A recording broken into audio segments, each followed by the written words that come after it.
Marshall. Before we start, you can follow us on Twitter and Instagram at ExtraShotLTU, and you can watch us live on upstart.net.au. Another massive show here on the Extra Shot this week. We'll discuss Latrobe's experience, some of Latrobe students' experience at University Nationals up on the Gold Coast. We'll take a look at the grand finals in sport. We'll have a nice story about some of the best pizza going around in Melbourne. And we have an interview with the Latrobe Union Student Union President-elect, Abood Shahada. First, Charlie, we have the news. Yes, we do. Actress Lindsay Lohan has come under fire recently for allegedly attempting to kidnap Syrian refugee children in Moscow. The actress posted a bizarre Instagram live video in which she is seen conversing with a family of 5 before hurling insults at the adults, claiming that they have been trafficking children and that they are ruining Arabic culture. She then attempts to physically grab one of the children everyone, before being punched in the head. I just want to show you a family that I met. Lohan has been filming a new reality show in Mykonos. However, fans are questioning if You should not have them on the floor. Have this platform following She should be a hardworking woman. I'm freezing right now. Comedian and actor Bill Cosby has been sentenced for indecent assault and will spend between 3 and 10 years in prison. Cosby has been charged with 3 counts of indecent assault against women, with the most severe case being the rape of a woman in 2004.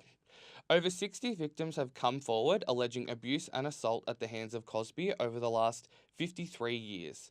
He will spend a minimum of 3 years in Pennsylvania State Prison before he will be allowed to apply for parole. More than 10 women are still currently suing Cosby and his legal team for defamation, libel, and assault. Former Australian politician Jackie Lambie and a television crew have been attacked during a horrifying ordeal in Syria. The group, along with an immigration lawyer, were in Syria filming for the SBS series Go Back to Where You Came From live, when they were scheduled to check in at a local police compound. Gunfire broke out at the scene and the filming crew were forced to hide in the upper level of the building. Luckily, local police quickly arrived and 10 gunmen for the Islamic State were killed at the scene. Lambie has previously voiced her disdain for Australian immigration laws and even campaigned to ban the burqa in Australia. The series will depict Lambie learning the ideals of Islam as well as going in-depth into foreign policy in the Middle East. The series Go Back to Where You Came From live premieres tonight at 8 p.m. on SBS. So, Marshall, what do you think of this? It's pretty horrible. It's a horrible situation that anyone could go through. Obviously, she's been outspoken in the past about numerous issues, but again, it's not. There's a line that people cross that's never positive at all, and it's never positive at all. And this is an example where obviously it goes too far. So it's also I would like to talk about is politicians using their sort of former fame into sort of their second career after politics. It's another example of her with her going into a show like this that you've seen in the past. It is interesting. Would you like to see some former politicians do this type of thing? Well, depends who you have in mind. Julia Gillard. I wouldn't mind seeing Gillard back in there. That'd be nice. I'd just like to see prime ministers and former sort of well-known members of parliament out of their element. I think I agree. It's interesting TV. Whether it's good TV is a different story. I mean, it's entertaining. Again, although do you want to see Peter Garrett do anything but sing at this stage? Probably not. Exactly. Yeah. Exactly. We'll move on. I think we've got something. If it wasn't leading the show today, it would have led the show. It would have led the show last week or anyway. It's grand final week last week. We had the week off. We're ready to discuss the AFL and the NRL grand finals. So we have sport.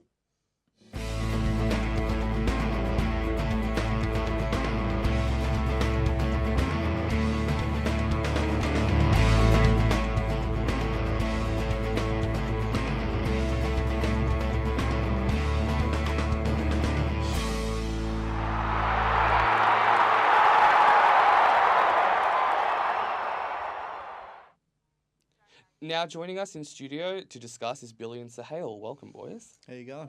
Yes. So the grand final. Thoughts, feelings, reactions? Let's discuss. It was an instant classic, an all-time Yes. great. One of the probably the last 20 or so years that I've been watching him, certainly in very, very high on the list. Mhm. Of, the best games I've seen. It was fantastic. Pretty easy. It's going to be an all-time great because Collingwood lost it. But besides that, as you mentioned, Collingwood losing, mate. Collingwood, West Coast winning the premiership. We should have started with that. Mhm. Winning it. The last big game like this, I thought was an instant classic. Was West Coast when they were playing Sydney a long time ago. let's just not forget that Collingwood lost. Yeah, That's it. That's the only thing we need to recall. Don't worry about West Coast winning it. Just worry about Collingwood losing it. That's all I'm happy about. Especially the way they lost in the last 2 minutes. Mate. Dominic Sheaver, West Coast, keep the winning goal. Really, an outstanding goal from the boundary line. But what were some of the other key moments to West Coast? There was actually controversy inside that last moment when Dom Shee took the mark. Somebody had shepherded Maynard off the ball. Yeah, so I don't know about that. To be honest with you, like they kind of put the whistle away in the last minute or so. Oh, they put the whistle away the whole game. I thought it was one of the. It was. To be honest, I thought it was very well umpired the whole way through. There was, very little being called either way. Good And old that, let the boys play, huh? Yeah, there were schoolyard football. as always. You Schoolyard could point fouls. out probably 10 to 15 decisions that were probably borderline or wrong, but overall I thought it was a well umpired game. Didn't have any bearing on the result for me. If it's consistently bad or if it's consistently good, at least it's consistent, and that's what we ask. Consistently That's what we good ask. for me. Consistently good. attitude. We don't praise umpires very often, but I think Yeah. in this case, I think let's give them a rap. I think they did. I think they got most things right on Saturday. Luke, sorry. Do you want to finish? No, go for it. I want to hear your Luke question. Shuey picked up the Norm Smith medal for best on ground. Is it deserved? Do you reckon he was best on pass? 100%. Yeah, I think so. I would have been happy with either he or Sheed. I thought they were both excellent in the middle for the Or Eagles. McGovern. Or McGovern. Yeah, Mate, or he McGovern. was instrumental. I would have been happy with either of those two. So yeah, Shuey was excellent. Stat sheet can't show what he actually did in the actual game. Like, if you had counted how many times he had saved West Coast in that game, mate. Is that McGovern you mean? Yeah, McGovern, mate. He's an absolute freak. Yeah, playing on one leg. That mark was actually instrumental to leading up to that goal. It was. The intercept mark. Yeah. And then, like he was just composed the whole game, to be honest with you. Like, how do you carry such a burden as to take on one of, let's say, the most dangerous after the week before, which was Mason Cox. Yep. Absolutely dismantle him in the first half, and then come in and be able to do game-saving things like he did in the last minute or so. Premiership. That's a premiership telling ya. winning. That's a premiership winning player. That's a premiership winning team to have a player like that in That there. is, I'm telling need you, it's a someone game like that. changer. He was. He actually took Rance's spot as number one, I reckon, defender in the league. He certainly outplayed him in the final series. Rance had a mare on the Friday night Mason- previous on on Mason Mason Cox, and then so he certainly whether or not make the call overall, but in that I'm final making it series, after this, he was I'm definitely making it. the best defender, I think. What's next for Collingwood now? It's a loss. And Buckley, who's never won a premiership as a player or coach. It's still an extremely successful season to come from 13th. I think very few people would have even had them in the finals. And then once they got there, certain pundits, such as the man sitting across from me, had them going out in straight sets. So to beat Richmond, which I don't think anyone thought was possible, very few did. So that to get to the grand final was a success, and to lead for all but the last 2 minutes is obviously quite disappointing. The collywobble strike again. They held their cards pretty close to their chest the whole season, to be honest with you. They didn't really show what they actually were capable Well, I of. think the fact that half their team was out on the injured list probably forced them to keep them close to their chest. Very, very, very, very, very Like good. sign. Treloar, if any other season, Treloar or Goldsack probably would have been on the shelf for the rest of the season if they weren't keen on a deep finals run, or they weren't confident of a deep finals run. Yeah, so we had some of our team members here at the Extra Shot take photos of what they were doing during the grand final. So let's take a look at some of them. I think mine's probably up there. Yep, that's me at work.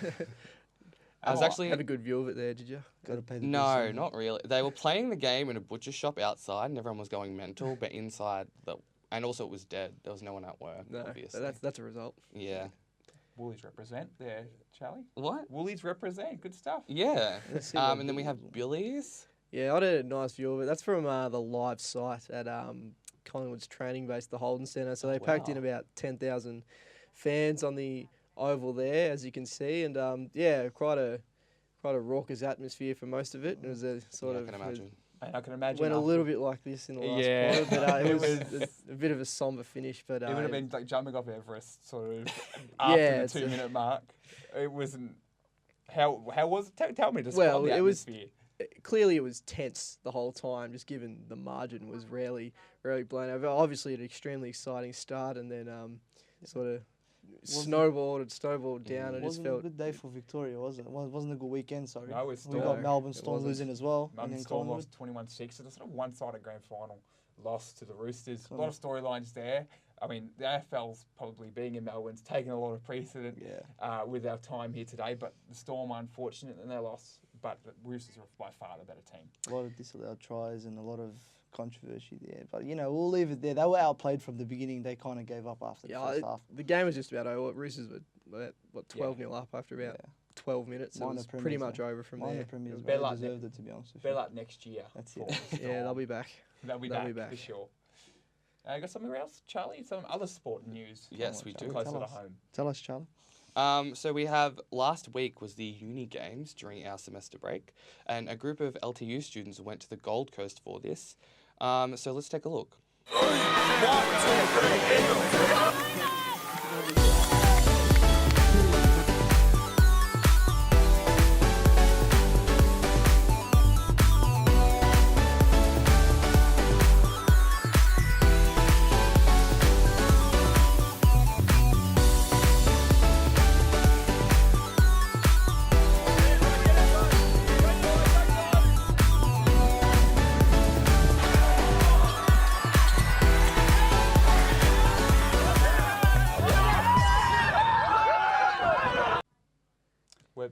We're back. Sorry, we're back, and we're back on the extra shot. And we're here with Jarrod Febbraio, who took this footage that we just saw. Welcome, before. Jarrod. Thanks for having me. Appreciate it. You were up there for the University Nationals. You just changed from Uni Games, so Sorry, it's just to fine. clarify, it's Uni Yeah. Nationals. Uni Nationals Division 1. How was the week?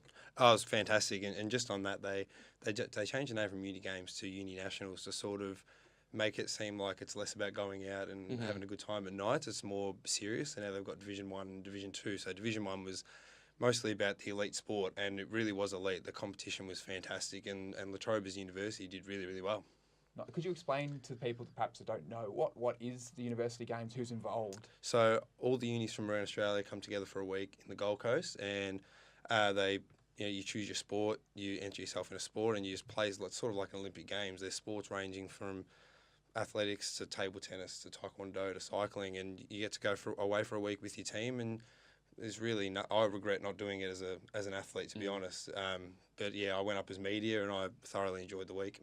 And so, how did Latrobe go at these games? We actually did really, really well. So a lot of other students, unis, they took about 400 students up there. We only took 80 students up there. However, we ended up with 11 golds, 11 silver, and 5 bronze medals. So that's about 1 medal for every 3 students that were there, which is really, really good. And I know in athletics as well, we came 5th, I think, overall, which, considering we only had 8 athletics participants, we did really, really well. So clearly there was some individual sort of brilliance. Was there any sort of stars you want to mention that did Well, really well? we actually had, I think, about 10 elite athletes from the elite athlete program go up, and they did really, really well. Jess Adams and Theo from swimming, both elite athletes, were great, and a few of the athletics guys as well. They were brilliant. A few of the elite athletes, Chloe especially, from triple jump and long jump, she got a gold and a silver. She was excellent. Wow. What was your favourite part? Favourite part is being around the group. Like, they're a small group for Div 2 and for Div 1. It's just really good to be sort of a big team rather than just little teams in terms of like athletics and swimming. But being a big team as Team Latrobe, we're just always together and, always supporting each other. I think that camaraderie is just fantastic. And I, as I said before, regret not going as a student to come play as a sport. I know that they sort of tried to retool it to more of the elite sport, but obviously there is a social side to the event. Yep. Is that a sort of still a big part of getting people to come and get involved? It's still a drawing point. Well, I think they're trying to sort of get that out of the the mould of uni games. I know, especially we always think of uni games. That's probably what we think of first, especially going to the Gold Coast for a week, in school holidays. But I think they're trying to sort of get away from that stereotype. And to be fair to Latrobe and what we're doing at the moment, we have participant training before the event, just, make sure everyone's pretty safe. And there have been issues in the past with other universities, even just this year with another university, there was the big issues. But La Trobe have done very well to ensure that mould has sort of been changed, and all year there's been absolutely no issues. The only issues we had were injuries, and you can't help that. Yeah, and I'm assuming obviously there's still fun involved. It's of course. It's just it's a little bit more not subdued but disciplined and not out of control. I mean, like the Trobe's not going to go and say, oh, you're not allowed to go out, you're not allowed to do that, but I think the kids respect the staff at La Trobe and respect La Trobe Sport enough to not go out and do anything stupid. And I think that's where La Trobe and La Trobe Sport have had so much success this year. And as I said before, there's been no big issues at all, which is exactly what they wanted. Yeah, that's great. Yeah. You said before that you sort of regretted the opportunity regretted not taking the chance to go on this sort of type of event. How cool would you rate this opportunity? How much would you suggest someone in their second year or first year to go on one of these things? Yeah, like how often do you get a chance to go away with 10, 12 of your mates for a week, especially to the Gold Coast, which is fantastic in the good weather, and go out and just play with your mates and have some fun and potential of doing something special. The soccer team came second, but they were minutes away from finishing first in soccer, and they would have went to China next year if they won that because they were the university champions. So, I mean, it just could lead to something special, and for soccer it nearly did, but they'll go again next year. Yeah, obviously it was close. What happened? Is it just a late goal? Or? So that game was crazy. So they made the final. They were 1-0 down the whole game. Scored in the last kick of the game to go 1-1. Went to extra time. We saved it. We got a red card and saved a penalty in extra time. Then we missed a big chance with 2 minutes to go, and then they went down the other end and scored and made it 2-1. I think the university was UTS. Correct me if I'm wrong, but yeah, not worth mentioning. The Trobe's number one. Yeah, but we were very unlucky. Yeah. Now I think you got a lighter story. Thank you, Jarrod, thank for you for coming joining in. us, Jarrod. I think you got a lighter story for us. I do actually. So everyone, if you like pizza, pay attention. From Sport the Pizza. That's what Yes, we want to hear. of course. So a few people here at the Extra Shot went down to 400 Gradi in Lygon Street in Brunswick to see why it has been ranked one of the best pizza restaurants in Australia.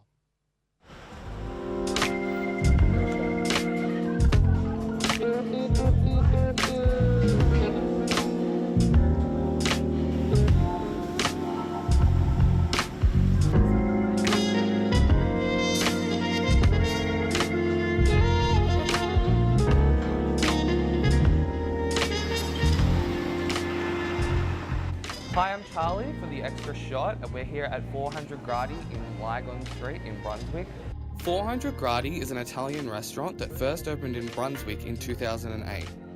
The name refers to the temperature that the thin-based traditional Neapolitan pizza is cooked in a wood fire oven. Now a popular franchise, Gradi brings a taste of Italy to Melbourne.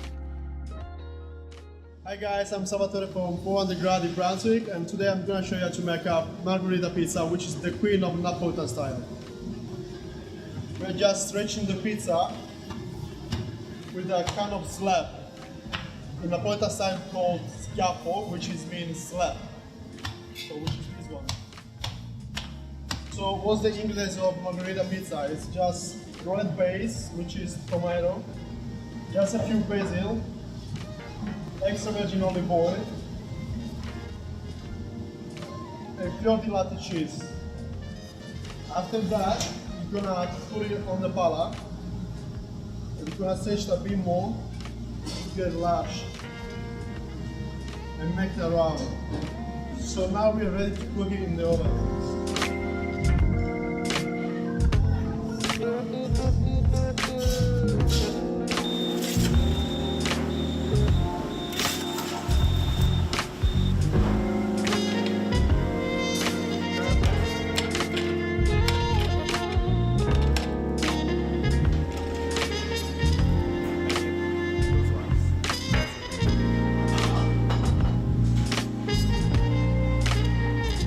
They have won a number of awards for the best pizza in Australia and internationally, and this year they officially won the award for the best pizza in the Oceania region. Okay, so I'm going to taste the margherita pizza that the chef made for us. Let's try. Oh my god. It's got a lot of oil on it.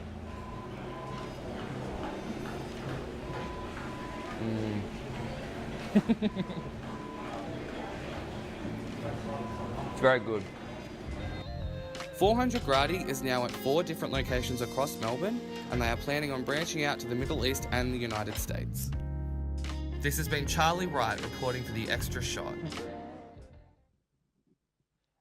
Charlie, I'm starving after watching that story. I'm hungry again too. Can you tell us about that experience? It looked amazing. How was the pizza? The pizza was amazing. Probably one of the best pizzas I've ever had. And for most people who don't know, I think a traditional Italian pizza, it doesn't have a lot on it. No. As you could see in that story, like they just had like cheese and a few herbs and stuff. So it's way easier to eat. It's not like packed full of stuff. You're not getting everything but the kitchen sink thrown on top of it like in Yeah. a local pizza joint. It's a bit different. Yeah, it is a bit different. I think it's better that way, and that's obviously why they're ranked the best pizzeria. I think it's in Oceania, which is amazing that it's in Melbourne and we have that accolade. I call that fancy pizza. That's the kind of pizza you eat with a knife and fork. That, in my opinion. I never eat pizza with a knife and fork. Never? No. Not even it's like super fancy where you have to like dress up to go to it. You No. wouldn't? No. I'd be too. I would be too much risk of me getting food on my shirt. No, I'm I that just don't clumsy. care. And there was like, it was very early in the morning when we went, so there weren't that many people there because it had just opened. So I was just like, whatever. Give me And that the pizza. people there were so nice. We got to go inside the kitchen and film all of that stuff. So we Toss some pizza? yes. Oh. Oh, actually, no. They have a different technique. It's Ooh. called slapping. Oh. Where they kind of slap it into the bench. Slapping the dough. Okay. All right. I didn't know that there was different techniques to Yeah, how they do. to knead the dough, but it's the more you know, I guess. Yes. I highly recommend everyone go out there and get some because it's great. And I love pizza. So I love pizza. who too. doesn't love pizza? Margarita. That's the only way to go. Yeah, of course. And then we got Humans of Latrobe now. So here's our introduction. Here's our introduction. So we drew.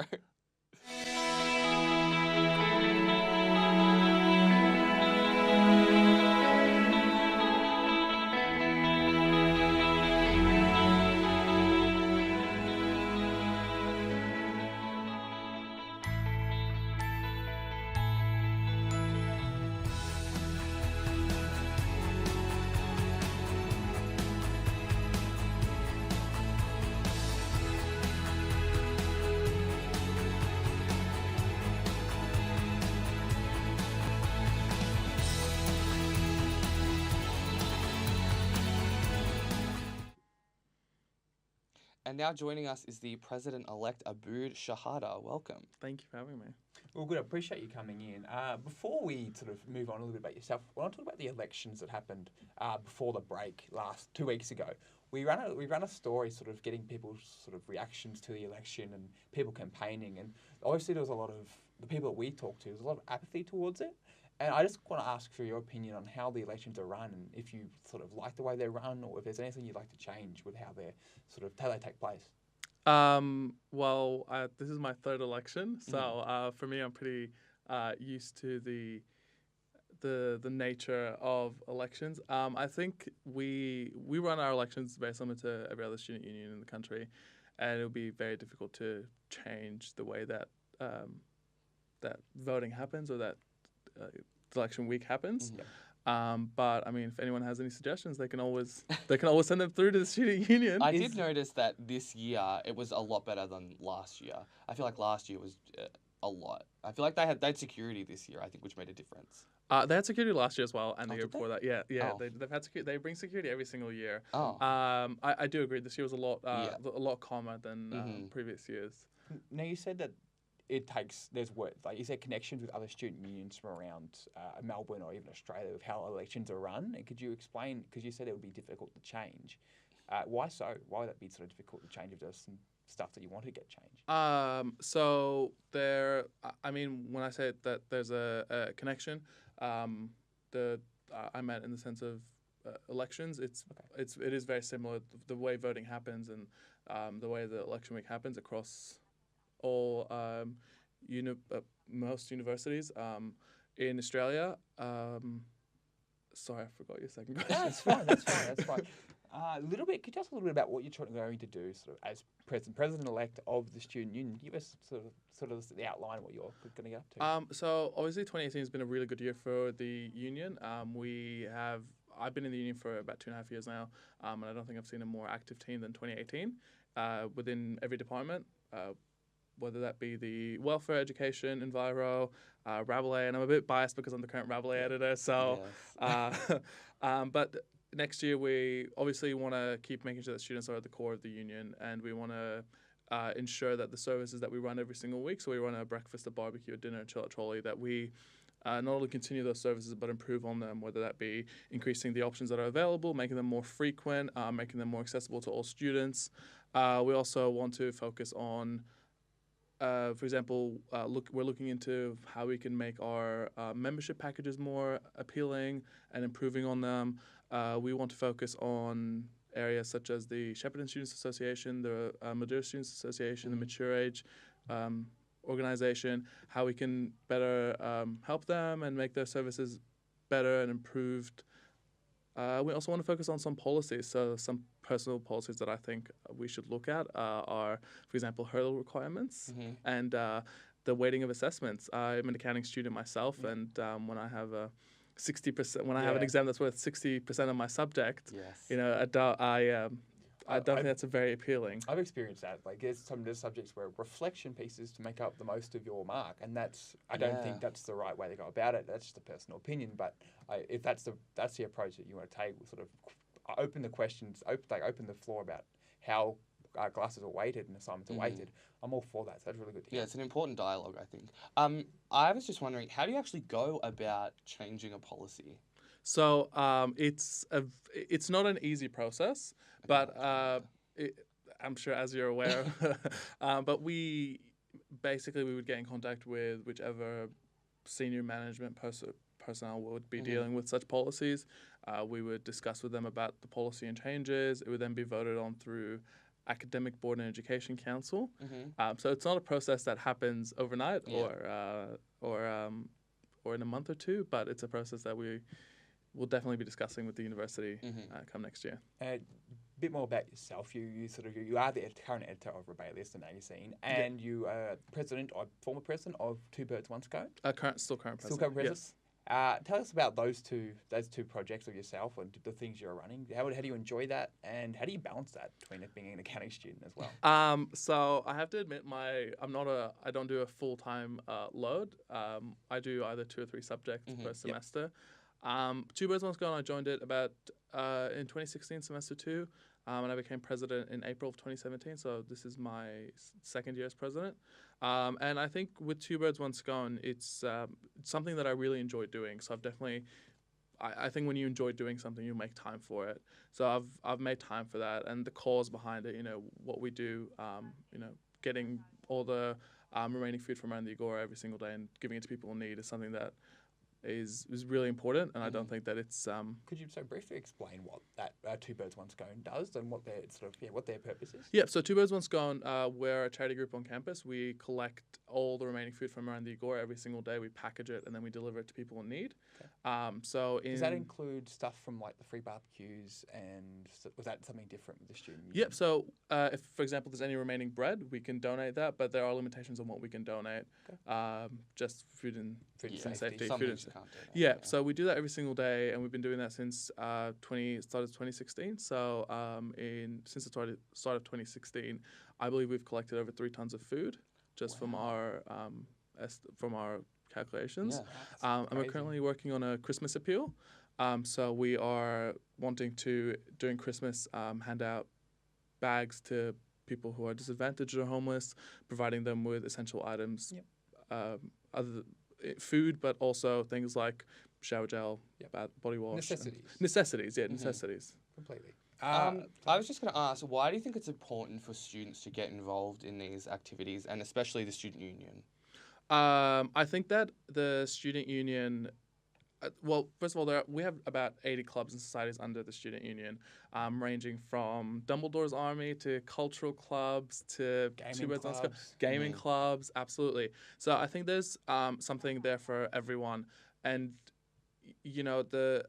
I believe that university, it's very important to study while you're at university, but university can be so much more. And La Trobe has a very unique sense of community and sense of belonging here, and part of that are things like the clubs and societies that are under the student union. I completely agree. It's all about identity, and it's all about here at the Trobe. Yeah. We appreciate you coming in, Abood. and, Thank you. Good luck with your presidency Thank and you very all much. your roles. Thank you very much. Thank you very much. For all the viewers here, for the Extra Shot, follow us on @ExtraShotLTU on Twitter and Instagram. Yes. Have a wonderful day, and we'll see you next week. Bye.